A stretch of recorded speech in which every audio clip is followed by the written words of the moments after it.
You'd wake up and it was raining. You'd go to bed, it was raining. We'd come into forecast in the morning and the forecast would be rain for day after day after day. You think of those 20-minute thunderstorms that come in the summertime. You don't think of days upon days of rain. Makes me real nervous. It kept getting worse and worse and worse until it was at that point. Anywhere from 3 to 6 inches a day.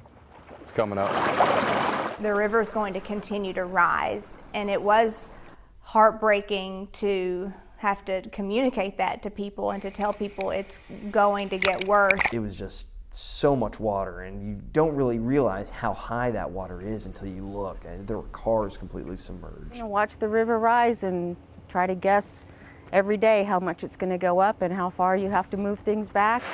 When I went out there and saw it firsthand, it was like unbelievable. There were folks having to take boats from their house to the road.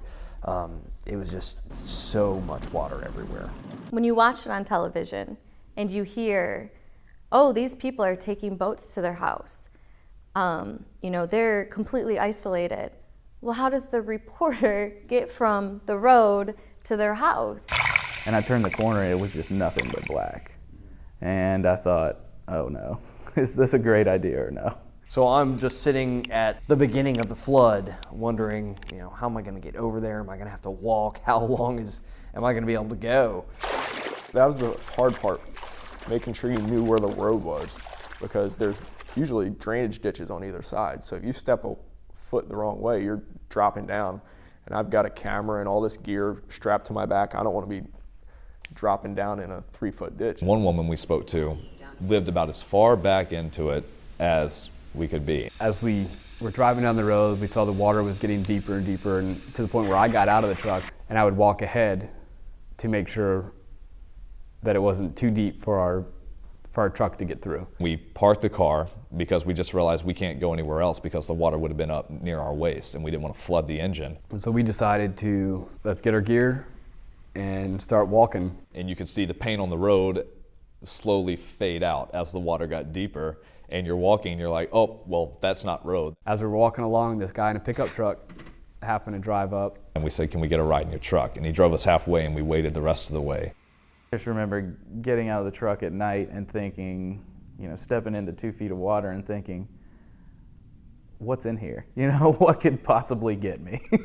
You had copperheads, you had gators, you even had deer, other animals just everywhere in folks' yards. I actually saw a gator or a croc swimming across my yard. I remember crawfish crossing the road.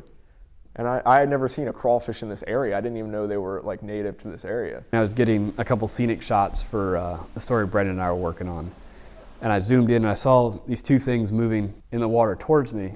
And I realized it was 2 really big water moccasins. You said, just a heads up, I'm not sure if you're scared of snakes or whatever, but I've seen a couple, and that's not the most reassuring thing you want to hear when you've got to wade 300 yards back down. What really sticks out to me are the people who live there and are so proud of their community and didn't want to leave. They wouldn't leave, and then it got to the point where they couldn't.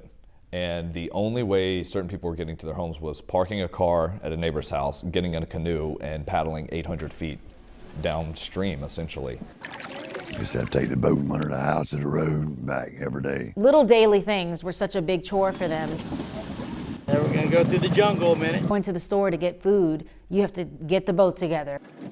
Just to walk the dogs. They had to take their dogs, throw them in a boat. They had this little John boat there they borrowed from a friend. And it was just amazing to see how they were trying to do their everyday life. They were so just positive about the whole thing, and despite the flood, they said, well, it happens, but you know, we got to make the best of the situation. The human resiliency, like that's just insane out there. It's tough, but you know, it's all part of living on the river.